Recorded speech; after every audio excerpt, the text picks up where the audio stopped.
Breaking news today on Sekulow as the DNC braces for massive protest. Keeping you informed and engaged, now more than ever. This is Sekulow. We want to hear from you. Share and post your comments or call 1-800-684-3110. And now your host, Jordan Sekulow. All right, folks, welcome to Sekulow. So could this kind of disrupt this media campaign to build up Kamala Harris into this kind of savior of the Democrat Party and of liberals in general who are so demoralized by the fact that Joe Biden had won their primary and was not able really to get through that debate, of course, with President Trump. And even when you saw him yesterday, that he's kind of given up on trying to come out strong. He says things that are over the top.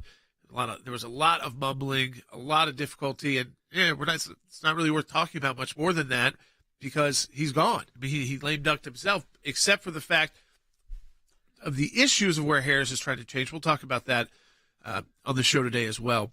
But what the DNC is first dealing with, Logan, is what they're worried about is these massive protests. Now, I've seen it in different ways. I worked in New York for the Republican National Convention when I worked for George W. Bush, and we took a leave from the campaign. That was, of course, during the Iraq War and after 9/11, and we decided to do the convention in New York, even though that's not a Republican stronghold in New York City. Yeah, at Madison Square Garden.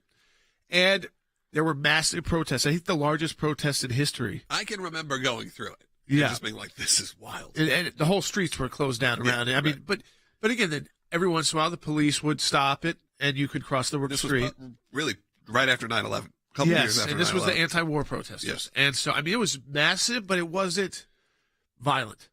At least not, it wasn't known to be violent. Yeah, I'm sure there was some acts of vandalism and things like that. It was a different time, yeah. I didn't feel like I was going to, there were so many police out in that time period. The cops in New York in 2004 were basically military. They were going to stop you, yeah. Okay, and now, fast forward. You go to Milwaukee, and we were most of the time inside the security perimeter, though the event we did for the Kansas GOP was outside the security perimeter, and most of the delegates' events are. Yeah. And the streets had been basically like people who lived there just didn't want to be dealing with the traffic. It was very empty. There was a protest zone, but you had to go and find it.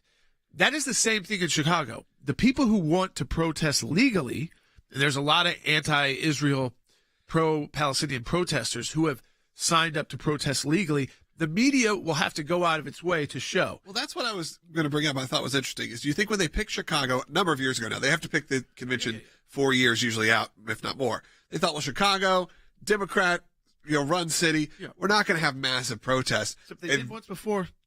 Okay. Remember with Jesse Jackson when he ran for president, and there were massive civil rights protests during the Democrat convention. I mean, I'm just thinking they thought this is a friendlier city. Yes. It should be okay. But then all of a sudden you have this almost a this city that, issue. Like, why are you doing it there? Because you're not going to lose Illinois. Yeah. But you have this issue now that's divided a party, which is Israel. It has to, and it's appearing to be a big issue. But the question is, do the Ilhan Omars and the AOCs, do they go over to those protest zones and try to make it official, part of the Democrat National Convention? Or does the media decide, we're not going to show this? If it doesn't turn violent to the most part, because if they stay in the protest zone, so that it's no, this didn't really materialize and again, I will tell you, that's really going to be up to, one, the protesters. Do they follow the law? And two, does the media want to cover inside the protest zones, or do they break out? Are they so massive, these protests? Because they're saying hundreds of thousands. Oh, wow. That's bigger than the protest zone. Yeah, that's pretty wild. That makes it pretty different. That sounds more like what we saw in New York. Yeah. At a time period where we know these protesters blocks and blocks of people will get violent. And they got violent at a small Harris event we'll talk about in New York. We've got video from that as well. We can show you the next segment of the broadcast. We encourage you, though, to support the work of the ACLJ. We support free speech. We support groups being able to go into those zones and be able to protest. But you have to be able to do so peaceful protest, not violent protest, not encouraging people to be violent. And that's important, that distinction between speech and violence. But the media really can decide what to do. We want to hear from you, 1-800-684-3110. Will they cover the protest in Chicago next week? And the first speaker on Monday night, Joe Biden. Anyone going to be tuning into that? We'll be right back on Sekulow. Pro-Palestinian protesters storming a Democratic rally in New York City, causing thousands of dollars worth of damage.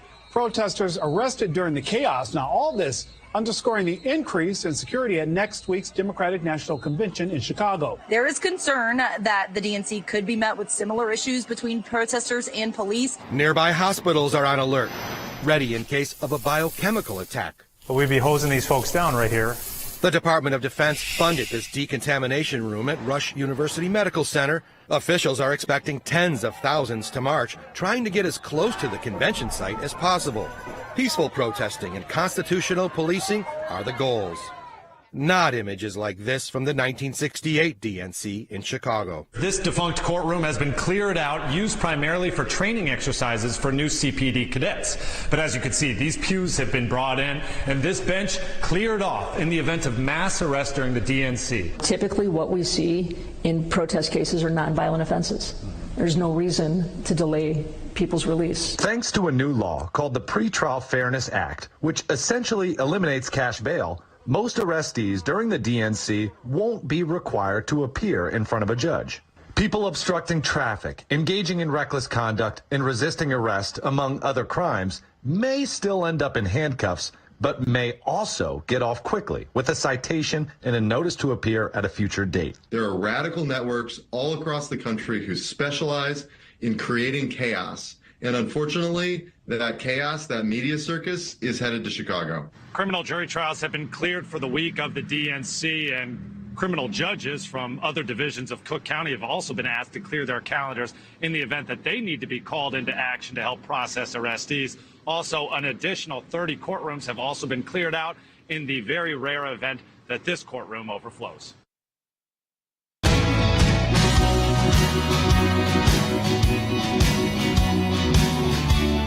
So one issue they're dealing with in a place like Chicago, in states like Illinois, where you're in blue states, especially deeply blue Democrat-controlled cities and states, is that they, this cashless bail system, so that these protesters, as long as they aren't really violent, and there's a line between like resisting arrest and becoming violently resisting arrest, but that people like that, if you're resisting arrest, you're trespass, you're like blocking traffic, that they may get handcuffed, but then they're just going to get a citation. They're not going to be like actually taken in and photographed and go through that whole process of being, in prison and bailed out. Yep. And then so basically they'll be back on the street immediately. Yeah. So it won't be like, the bad actors are taken out on day one, because they're going to get right out unless what they did was really bad. And then they're also talking about, like bio attacks. That's not protesting. That's just terrorism. So that distinction. And I want to show some of the footage just so we could see kind of a glimpse of what they're preparing for. This is in New York City. This was an event that Harris and Walz weren't at, but the governor of New York, Hochul, and the mayor of New York were at in Harlem. And these Palestinian protesters there, basically, the news described it as 36. Now, you're watching this with me if you're watching it. They caused a lot of damage. It was at a restaurant. Again, you didn't have the same kind of security that you would if you had executive branch, a vice president there running for president, but there was security there because they had a governor there and the mayor of New York, and they broke through. It wasn't just to protest outside. It was trying to get inside. They caused damage to the restaurant. And again, if that's it's kind of a small scale version of what Chicago's about to deal with, and they're clearing out courtrooms to be able to process these people very quickly, I think this is when the left kind of has to take its own medicine. When you have those laws on the books, that may make sense generally, that something is such a low-level offense that we don't want to back up our court system, especially in a place like Chicago where you've got... We'll go to a little folding table. Yeah, where you've got a lot of violent crime going on. Yeah. That if it's not real violent crime, that, you let people out. Except for in this case, if you've got hundreds of thousands of people protesting in the streets and you keep letting the people out who are kind of the agitators each day, they don't mind that. They love the fact of the imagery of them getting arrested. Then they're back on the streets and they get to do their thing. And then, these are just basically fines that they ultimately may have to pay. No jail time. They're not going to be booked like jail time either. They get citations. So I think that again, will be up to how the media wants to cover it. I mean, it's like all of this really comes down to how much time the media spends outside of the security perimeter. And does the security perimeter get breached? Now, if the security perimeter gets breached, that is a very dangerous situation, because that means DHS and Secret Service and FBI and all these different government agencies, even National Guard potentially, failed and weren't able to keep the area secure for the President of the United States, the Vice President of the United States, all these high-level officials and delegates. That, I don't think, is what people are saying yet in the news, but they are certainly kind of hinting that it may look insane. Yeah. And I always come down to this. Remember, these media outlets have been building up Kamala Harris. If they don't have to show it, I don't think they will. No, so if it doesn't just go right, if it stays within the If it doesn't protest affect zone. them, like if they're not like, CNN was inside the perimeter, their whole like CNN compound. Yeah. So unless the protesters got through the security zone, CNN could show you just a peaceful. Well, the question that was brought up in our meeting before this was, will it expand to actually members that are there? Right. Will the protest actually not be just random people on the streets, But delegates. but delegates? Yeah, and yet remember, these are the delegates who supported Harris. These were Joe Biden's delegates. So I mean, I don't know how many people in there are so radical, because to be that delegate, you had to be on that side. You're not Ilhan Omar. First of all, they support Walt. So what are they going to do? Why would they be protesting? I think that's where, again, you might see a few people. Occasionally it happens. It happened at the Republican convention when President Trump first ran. There was that move to try to take him out and put others forward. Sure. It wasn't violent. It was what sometimes happens on a convention floor, but it was certainly something you could show in the media. I'm sure conservative media will show these protests. And the actual Democrat camp, the convention portion of this, the election portion, is over. Right? That all happened. Right. She's been selected. They'll probably do the role. They'll do the role. So those people get their 2 seconds of screen time. Exactly. And again, I have no problem with peaceful protest, even if it's on a large scale that takes, these people got permits, and I disagree completely with their positions, their anti-Semitism and their anti-Israel views. But at the same time, if they are following the law to get their permits, that's a very different kind of protest than chaos. Yeah. Chaos to me is these are non-permitted individuals who show up to cause criminal bombing, conduct. city burning. Criminal conduct. Yes. Give us a call, 1-800-684-3110. We'd love to hear from you. We also need to take a minute in this segment to tell you about the work we're doing at the ACLJ, because we are facing a major fundraising goal today. This is a Friday. Fridays, historically, we have to make sure that you guys know it's important, because this weekend, our legal team, Jordan, is preparing our major lawsuit to defend life. You heard about this if you've been watching the show. If not, we're going to restate it, give you the whole story. I was in Massachusetts a few weeks ago in Boston walking around, and I noticed that there was this campaign that was showing up on the different buses and stations that said, avoid anti-abortion centers. And I thought, well, this is probably coming from a Planned Parenthood. It's saying, it was very nasty towards pro-life pregnancy centers, which obviously we have a special place in our hearts for, because we know some of the amazing work these organizations do. We've had to represent them in lesser matters, I'd say, than this attack. Yeah, so I was like, okay, this is just a typical Planned Parenthood. But I noticed, it's showing up everywhere. And then you realize this is coming from the state, or the Commonwealth of Massachusetts. The website to go to is a .gov website, and they unveiled this whole avoid anti-abortion center campaigns. And it is really hurting the pro-life cause in Boston and in Massachusetts in general. Remember, a lot of these people are deeply religious, devout people, especially there. Even the ones who are maybe liberal voters are people who are not necessarily the most active pro-choice advocates, not even pro-choice advocates, pro-abortion advocates, certainly. So we tried to see what we could do to take action, and we're working on that right now. Not only a massive counter campaign with media. We are talking to some great media experts in these areas. And again, they've already said that this is state one, and then they're coming around the country to try to do this, to shut down pregnancy resource centers with false claims. And we're going to be a part of that. But also that there is legal action to be taken, and that is what we're working on this weekend. That's right. So that's what our team is going to be working on over the weekend. Our legal team is the major lawsuit to defend life, representing those pro-life pregnancy centers in their fight, because they're being defamed. I mean, they're being told they're not trustworthy, that you need to avoid them, that they're somehow dangerous, that they are liars, that they are bad people that are there, and they're going to mislead you. And so somehow, almost saying they're criminal. And so they're fighting back because the ACLJ is representing them, and it doesn't cost them anything. That's because of your donations. These are not organizations that get, the state, the Commonwealth, to spend legal campaigns and ad campaigns for them. They raise their donations. And they've got the ACLJ who gets to stand with them and our attorneys because of your support of the American Center for law and justice. So our first step is, of course, we're going to do what the ACLJ is known for, and we're going to file lawsuits to defend life because the way they're being defamed and these organizations are being defamed. But the second, Logan, is launching a counter campaign here starting in Massachusetts to show and let these pro-abortion organizations know. And I'll tell you what they said they spent was about $1 million. That was what a pro-abortion organization put up. The Commonwealth has endless resources. It gets a lot of free airtime probably through government, government ads and those kind of must-carry kind of ads.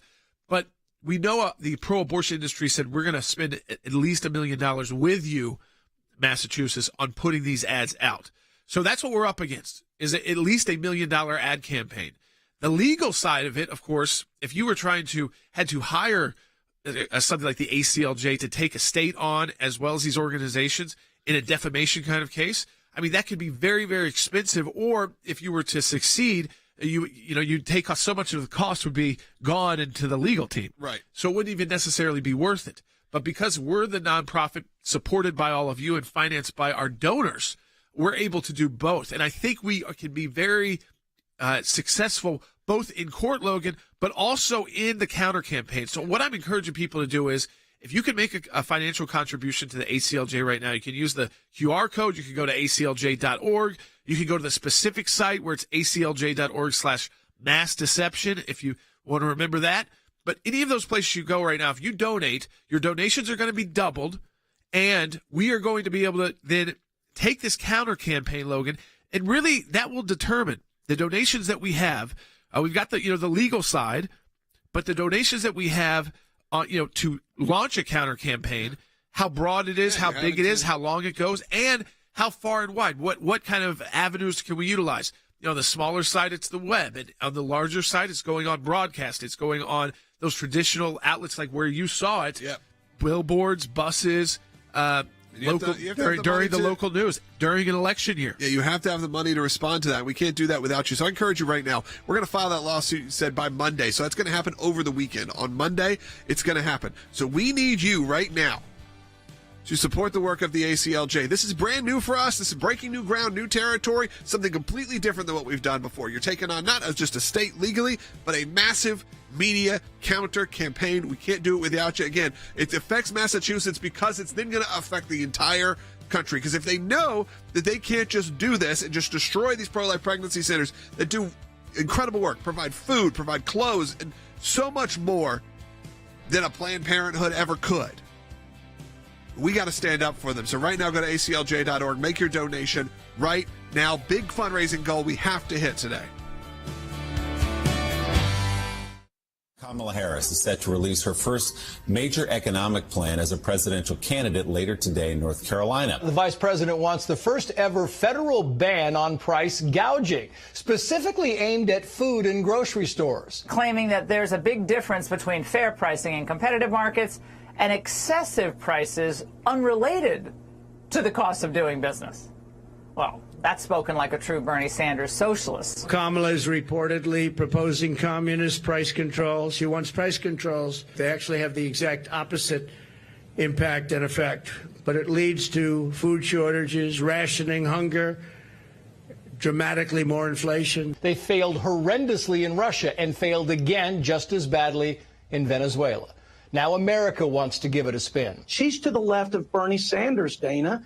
So she believes in central planning. She believes that the government ought to control the means of production. All this will do is to force companies to innovate less, build less, and cut back on supply, which is exactly what we saw during the Carter era, when price controls were in place for gasoline. This is about the most terrifying proposal I've ever seen, because what Kamala Harris is saying is that the government needs to set the price of things. And she's starting with food, but I guess if they're going to set the price of food, they might as well set the price of everything else. It's a simple supply-demand curve. It's called economics, and it's called the free market economics. When you insert government in it and try to artificially cramp it down, it simply does not work, because you can only hold that hose for so long until the pressure builds up and and it blows on you. If you employ the same policies as we have had in these other communist countries around the world, you will get the same results here. Just like we had gas shortages in the 1970s, as you already mentioned, you would get food shortages here in the United States if you impose the same kind of price controls on grocery stores.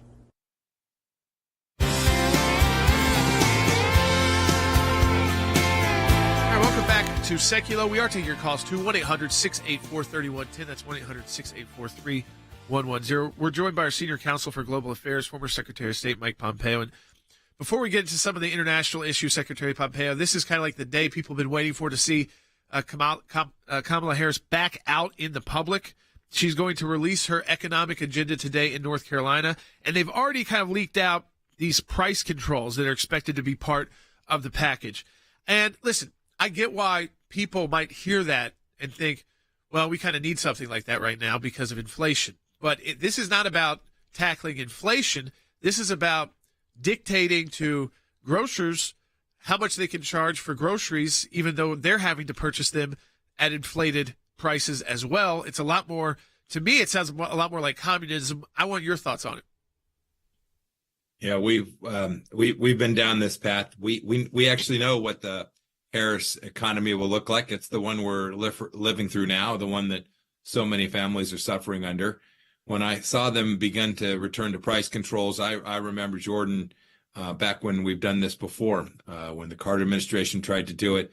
It sounds elegant. Thou shalt sell product X for no more than price Y. But you and I both know it's not how capitalism works. It's not what we delivered for 4 years in the Trump administration.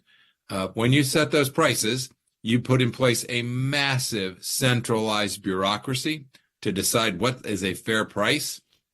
It won't be fair to someone along the way.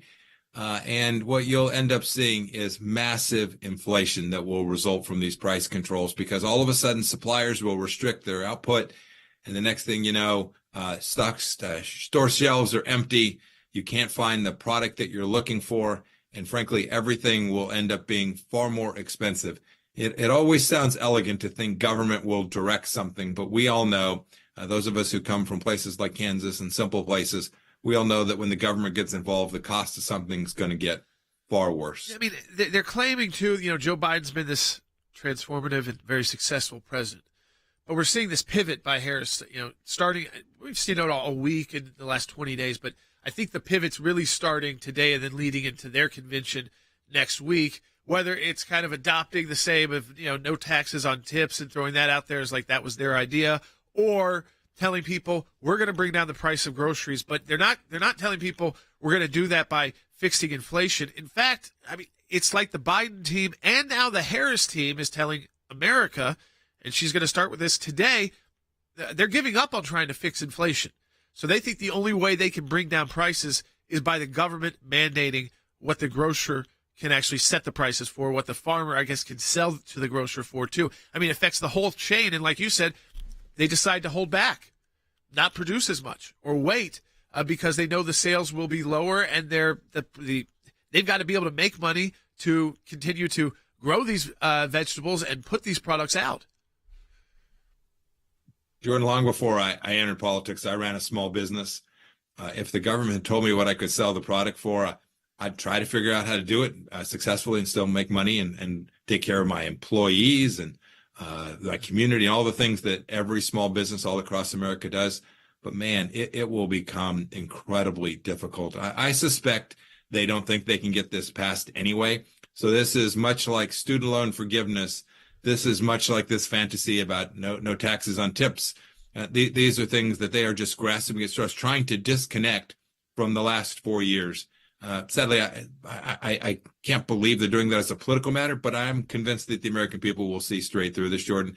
They're going to see that the place they find themselves today is in some ways we're being pitched the fourth term of Barack Obama, and those weren't times that the American people remember fondly. Healthcare prices went up with the Affordable Care Act. Regulations went up for every agriculture producer all across America, and costs for every family, whether it was your mortgage or rent or groceries, the things that really matter to ordinary families all across the country. Their wages didn't go up to match them, and so they were worse off than they were under President Trump. I'm convinced this effort will fail, but man, they are trying to obfuscate her role in the last 4 years. Well, and I want to turn to it more of a foreign policy and a military decision, because today's also the 3-year anniversary of that horrible withdrawal from Afghanistan, where we lost 13 U.S. service members who were killed by the ISIS-K, and now we've got the Taliban really entrenched there. Are they going to just try and have the American people ignore the fact that Kamala Harris was the vice president then, and what role how much, she is responsible for those kind of decisions as well? Because it was certainly under this administration, it didn't seem like now Joe Biden was running the show. Somebody was, and her team was obviously more involved because they were able to snatch the nomination away from him after one bad debate. Yeah, no, that's right.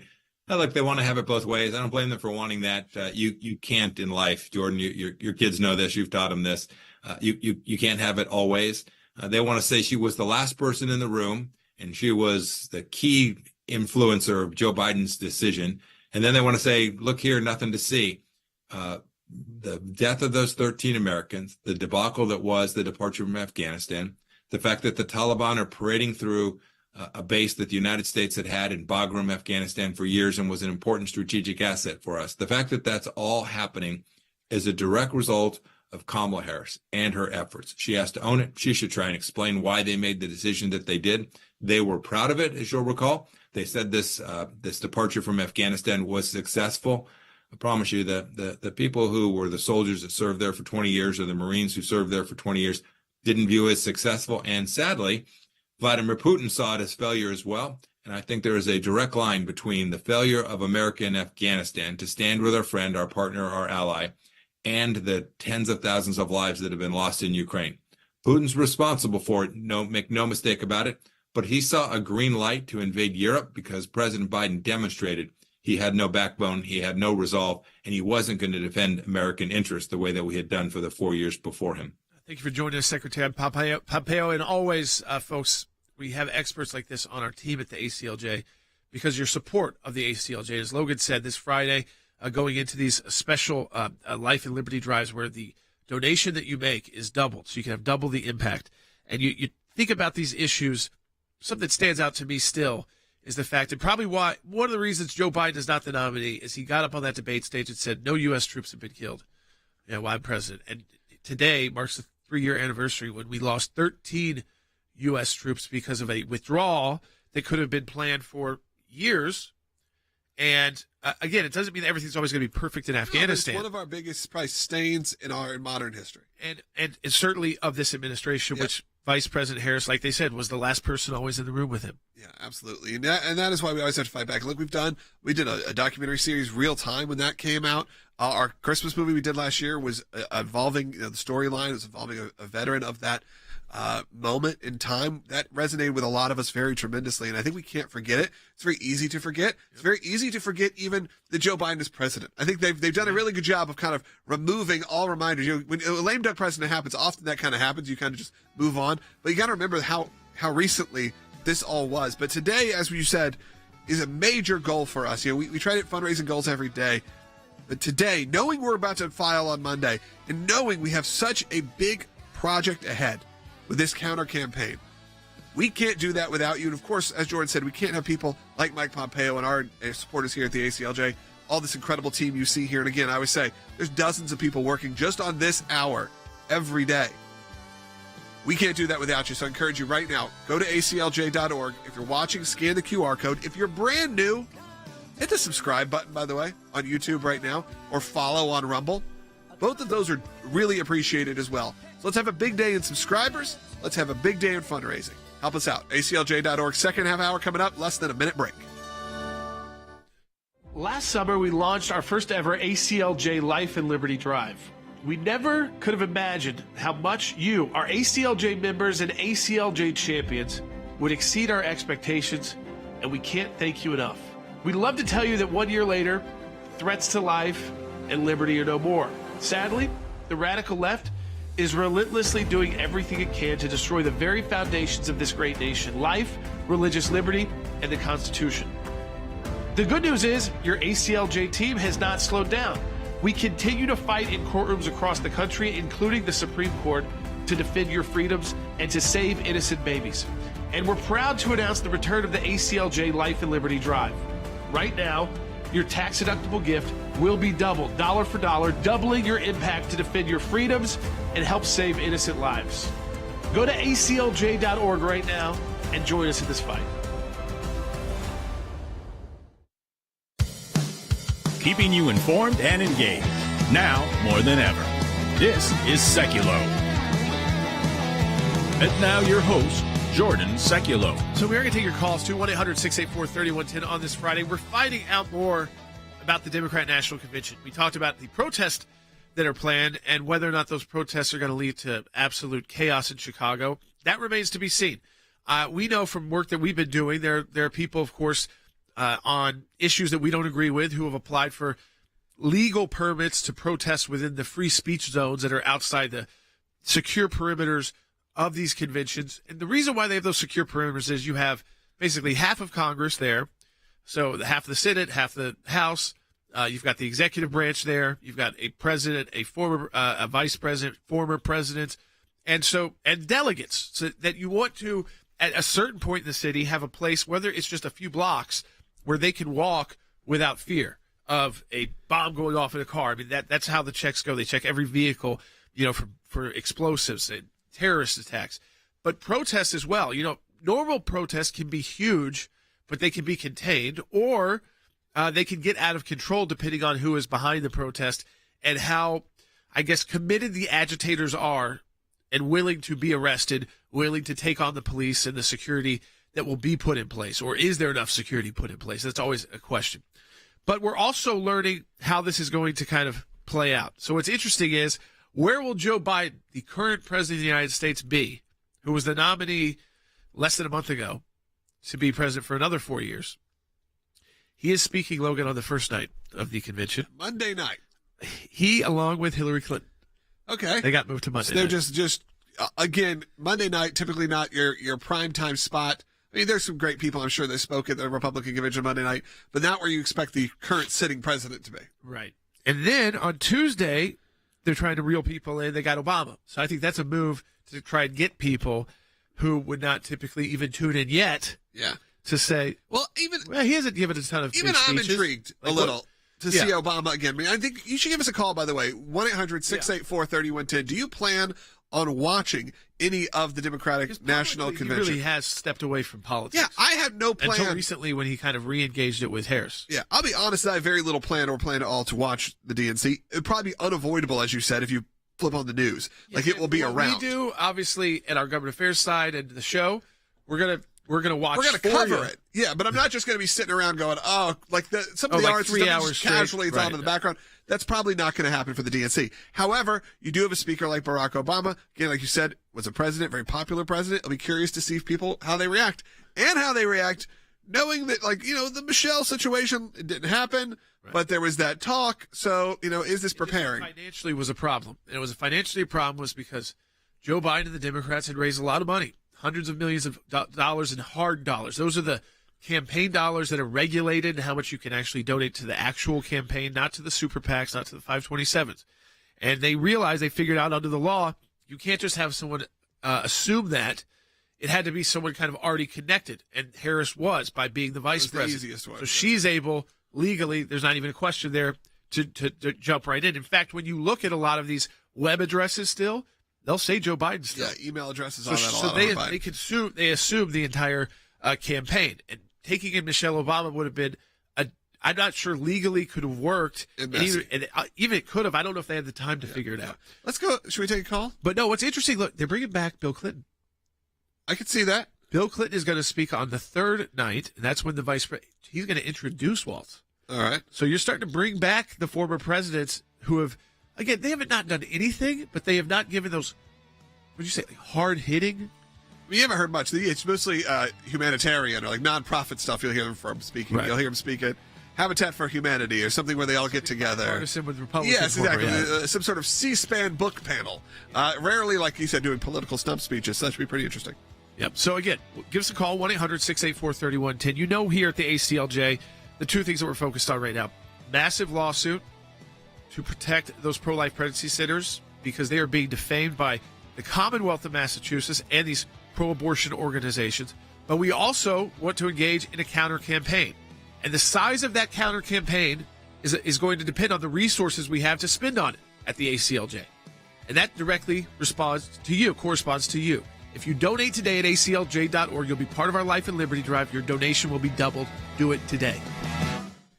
The state of Massachusetts is taking on pro-life pregnancy resource centers. I would be shocked if I had walked around. So I was in Boston on a trip, me and my wife, which we love the city. It was amazing. We love the people there. And we're walking around Boston right outside of our hotel, and I noticed there is it would be like on an electric meter or something. There was a billboard, public space, that wasn't hey, check out even Planned Parenthood. It was big letters, avoid anti-abortion centers, using those words. Avoid anti-abortion centers. And I was like, that is crazy. And as we walked more, I saw them again, and I saw them again. And I looked in the corner of it, and I realized, oh, this isn't Planned Parenthood running these ads. This isn't a big pro-choice campaign running these ads. This is the state of Massachusetts running ads against what they call anti-abortion centers. Of course, we call pro-life pregnancy resource centers. I can't believe that this is real, that they are running this campaign, and they have this really in-depth website, not just saying, we think you should go to Planned Parenthood or pro-choice pregnancy centers, I guess, if you will, but specifically saying, we want to shut down, essentially, what they're called anti-abortion centers. The legal side is coming. And the legal side, of course, is coming very soon. And we'll announce that probably this week or early next week, exactly who we're representing, exactly what we're filing against and filing for, and what we're seeking in that. But there's also the public side of this, which is, okay, this is, again, talking about mis and disinformation. We can fight back, though, right? I mean, we can respond. These are just advertisements. Every donation to ACLJ, your support is doubled at aclj.org. And while we are launching the multi-pronged legal effort like we do, and we're going to do that, we've got the resources ready to go there, we want to do something different here and kind of take it to the next level to assist the pro-life pregnancy centers in getting their message out in Massachusetts. Create a counter-campaign. And wherever we see this.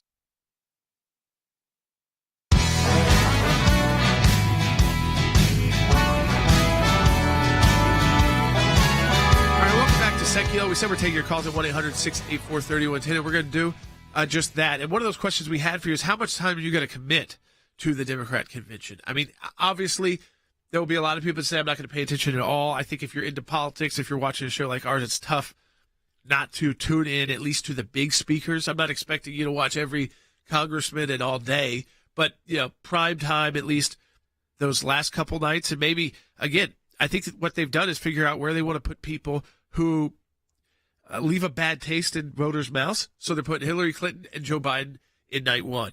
Monday, it's a back to school in a lot of places. I mean, it's probably the last thing people want to hear is those two back to back in prime time. But they do that on purpose because they can still be popular with certain constituencies. You can't totally ignore Joe Biden. You got to put him somewhere. And then Tuesday night, I think they're throwing the curveball in by announcing already that it's going to be Barack Obama, Logan. And it's going to be Barack Obama, not as doing something to raise money like after a disaster. Yeah. But throwing political punches again. Well, I think what's very good about that for them is that they're going to now have fresh clips of Obama, fresh clips of Bill Clinton even, that they can now start putting into ads. Remember, that's part of this too. And you haven't had those. Oh, yeah. You haven't had just a straight up, you had a lot of Obama, like that awkward phone call. That's it. And that was about it, and some text. Now, all of a sudden, you'll have probably a 10-minute, 15-minute speech that they could chop up, maybe more. So he's the headliner. So he's the headliner. He could be 45 plus. Yeah. So you'll have a lot of new clips to try to tie the way people felt about the Obama administration, whether you liked it or not. I assume most of our audience did not. There's a lot of people it resonated with. Yeah. I mean, with Democrats, he was very popular. When you're a two-term former president, whether we like him or not, you're still very popular within your party. Even if the party has kind of moved further left than you, they will forgive that because you took it as far as you could. So the Affordable Care Act, the fact that that's still in place, and Republicans had pledged, even with a Republican president, House and Senate, and they were not able to repeal it or replace it. And I think Democrats are going to remind people that, by the way, are you living through that? And again, those kind of issues. So they'll forgive him for not being as radical as they are today, by just coming back and endorsing who they are today. Yeah, we have a couple calls coming in. Let's go. If you want to call in, by the way, we have some phone lines open at 1-800-684-3110. Jordan posed that question. Are you going to spend any time, or how much time do you plan on watching? Are you going to hate watch it? What are you going to do? 1-800-684-3110. A lot of kids do that on YouTube. They hate watch. You going to go hate watch this? What are you going to do? I don't encourage hate, by the way, from anyone. It's just what it's called. That's what it's called, when you just watch something to fire you up. Let's go to Jack, who's calling first, listening on the radio in Pennsylvania. Jack's got a question about the upcoming debates. Go ahead. First of all, the answer to your question about watching the debate, no. I hate being lied to. Okay, Fair now enough. my question associated with the upcoming debate. Yep. In 2016, a Democrat lady by the name of Donna Brazile slipped the questions and issues to Hillary Clinton in advance of the debate. How can we be assured that the same thing isn't going to be done this time by the ABC, I think it's on ABC, or by some other method, electronic or... Okay, so Jack, what I'll do is I'm not going to defend ABC until I actually see how that debate goes. But what I will remind you, and I think you said it, is that was a Democrat National Committee debate where Donna Brazile, who was an insider, the Democrat National Committee, was able to take her insider knowledge and provide it to her candidate of choice, Hillary Clinton. This is a presidential debate. Now, it is not governed by the presidential debate. There used to be the organization that handled those. So this will be up to ABC and the team there not to provide information to one of the campaigns that would give them an advantage. That's different. This is different, though, because I think what we saw, even with CNN hosted now, one of the most pivotal debates we've seen in history, because it led to a current president who was nominated to run again. Who was running neck and neck in the polls. Yeah. I mean, Still, he was Trump was starting behind to go, but it wasn't like crazy. He basically was taken out of office and able to run again after he had raised hundreds of millions of dollars, won all of the nominating contests. No one ran against him, and ran a real campaign to take him out. And he had to step aside. He had everybody in the Democrat Party tell him, you have to go. And that was because of the way Donald Trump was able to take down Joe Biden. So, I mean, that's a pivotal debate. And CNN, I thought, did a fair job in the sense that they didn't save Biden when he stumbled, and they asked legitimate, real questions, policy questions.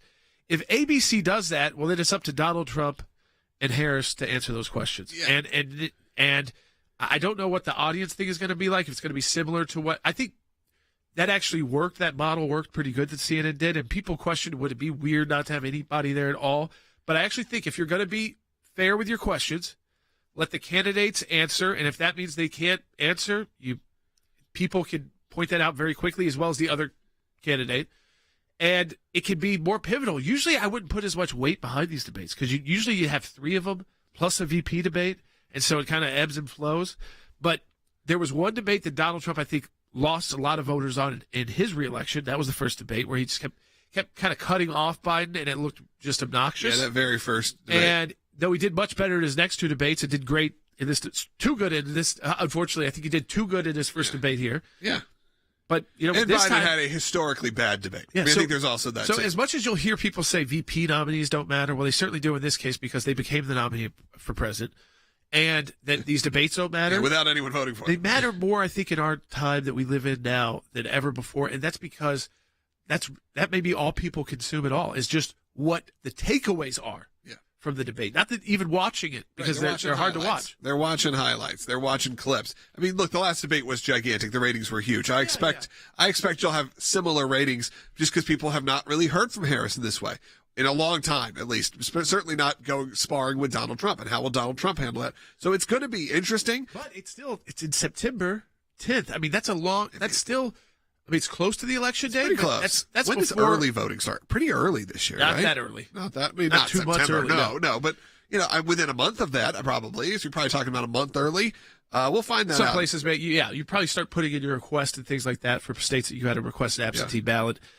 There's issues now going on. I know that in different states right now about ballot security and requesting those ballots because of the states that have allowed non-citizens to vote in local elections that aren't federal, and then how do you actually change those? Change that. I mean, listen, the RNC is doing lawsuits on that as we speak right now. I mean, that has not been determined yet. So there are some of those ballot issues. We could, again, we want to take your calls at 1-800-684-3110. We've got some breaking news here. No. All right. Yeah, it says Pennsylvania could accept ballots in some county less than a week after the September 10th debate. So pretty much immediately following, they could start voting. I've said this before. In a battleground swing state. I think that it's just too early. Yeah, 2 months is kind of. I don't know if you look want to what's happened in the last 2 months vote here. Committed, like right. I mean, what if you had said that about like Biden and stuff, and that was just what if that debate was the next one? What if the Trump Biden debate was September 10th? Right. I mean, and you had already voted, or you were about to vote. I mean, it's interesting because we've had a presidential debate, but it's been canceled out. Yeah. So even though, so now we're really only going to have one again. It looks like. Probably. I know that Trump has proposed multiple. Vance has also promoted multiple, but right now we haven't. It'll be based on performance. If you could get through it as the Democrat versus Donald Trump, and just do okay. Look how low is her bar right now. Right, that's the thing. Is that people don't know why are people excited? They're excited because it's someone who can go out there, make a speech. You're not worried they're going to, be. You can at least read the teleprompter. Exactly. Even if you don't like what they're saying, or you think that they're totally lying, or if you think that they're annoying. The difference between annoying and embarrassing, or concerning even. Yeah. We're going to find that out. We're 81 days away from the general election. So, all right. We got about a minute and a half. We'll hold that call until we come back. Yeah. Call us. 1-800-684-3110. Your thoughts, too, I mean, because you're going to get, obviously, a lot of very positive coverage, just like Republicans actually did. And, you had, I think Donald Trump gave 3 speeches in one, and he got a lot of praise for the first part. The second part, people were okay with. The third part, they thought it was too much like him, but that's him. And what wasn't traditionally him was the first part of that speech, where he was very somber. And it was a sobering reminder of what just happened a few days before the convention. The Democrat National Convention, I think, is going to really be about this build-up to Harris. Waltz matters, but it's that build-up to Harris and her primetime speech, her commanding an hour and a half of people's time. What I find interesting, a lot of people are saying they're going to be watching a lot of the alt broadcasts. So they're going to watch it because they want to hear then, Tucker or the Daily Wire. Yeah. They want to hear or even Hannity. Like commentary as it goes? They have to know what it is so they know, because they really want to see the response. Right. They want to see the teardown, if you will. Well, I think, listen, it's important, too, because in a 45-plus minute long speech, you're going to get a lot of different policy positions, some which sound nice. It sounds nice to say your groceries are going to cost less immediately when you elect me as president. But when you look at how they're going to do it, it gets pretty scary when you look at how that's worked out in other countries. They're giving up on trying to fix inflation. That is a pretty scary thought right now. But, folks, we fight back at the ACLJ on every one of these issues. For Tulsi Gabbard as well, being put back on. There's more news there. 1-800-684-3110, back on Sekulow. Kamala Harris is set to release her first major economic plan as a presidential candidate later today in North Carolina. The vice president wants the first ever federal ban on price gouging, specifically aimed at food and grocery stores. Claiming that there's a big difference between fair pricing in competitive markets and excessive prices unrelated to the cost of doing business. Well, that's spoken like a true Bernie Sanders socialist. Kamala is reportedly proposing communist price controls. She wants price controls. They actually have the exact opposite impact and effect, but it leads to food shortages, rationing, hunger, dramatically more inflation. They failed horrendously in Russia and failed again just as badly in Venezuela. Now America wants to give it a spin. She's to the left of Bernie Sanders, Dana. So she believes in central planning. She believes that the government ought to control the means of production. All this will do is to force companies to innovate less, build less, and cut back on supply, which is exactly what we saw during the Carter era, when price controls were in place for gasoline. This is about the most terrifying proposal I've ever seen, because what Kamala Harris is saying is that the government needs to set the price of things. And she's starting with food, but I guess if they're going to set the price of food, they might as well set the price of everything else. It's a simple supply-demand curve. It's called economics, and it's called the free market economics. When you insert government in it and try to artificially cramp it down, it simply does not work, because you can only hold that hose for so long until the pressure builds up and then it blows on you. If you employ the same policies as we have had in these other communist countries around the world, you will get the same results here. Just like we had gas shortages in the 1970s, as you already mentioned, you would get food shortages here in the United States if you impose the same kind of price controls on grocery stores.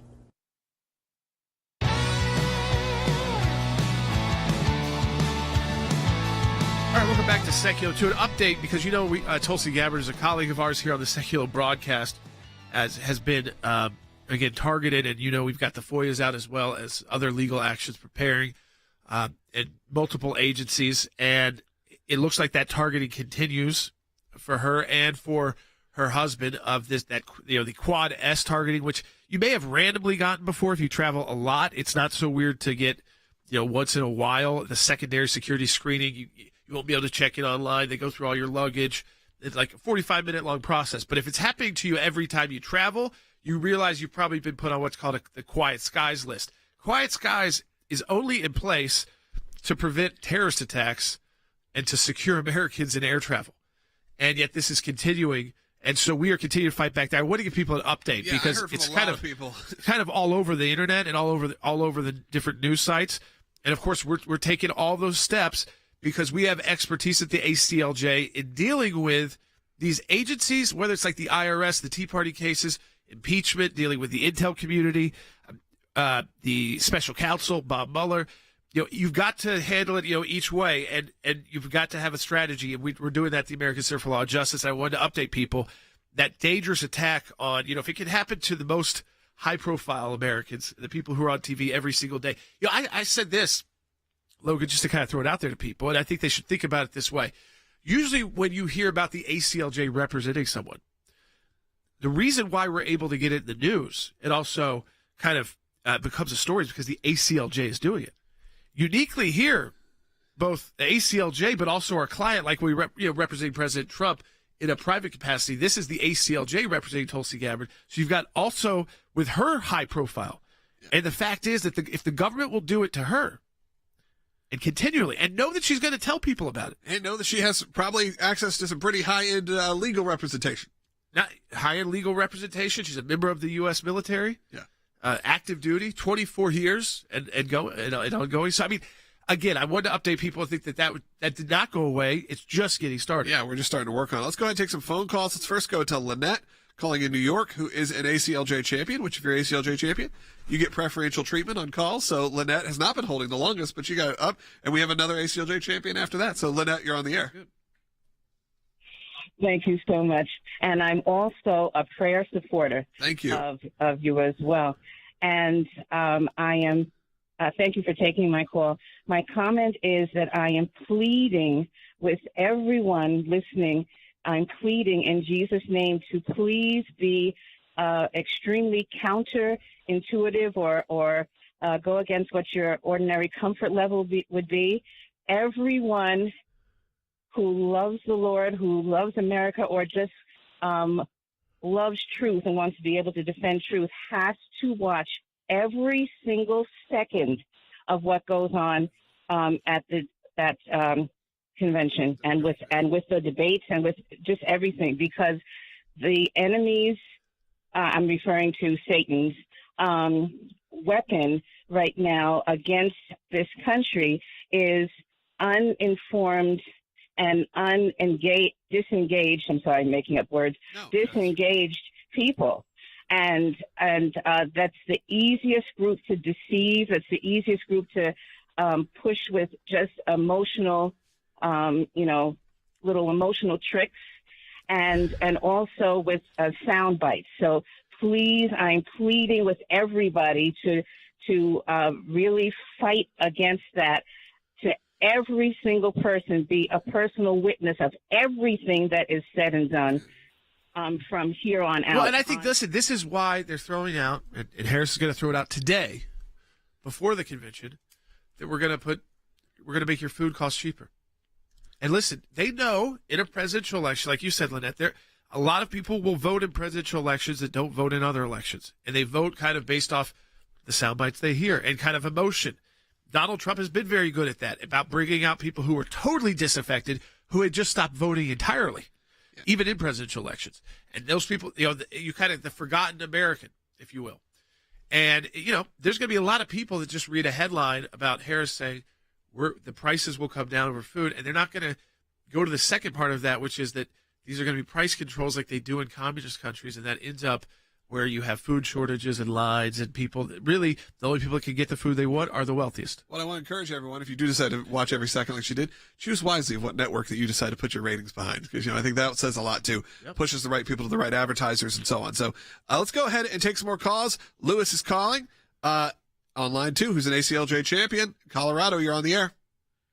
Yeah, listen, I'm not going to watch it because none of these folks through all the years have ever matched any of my Christian convictions, and they don't put America first.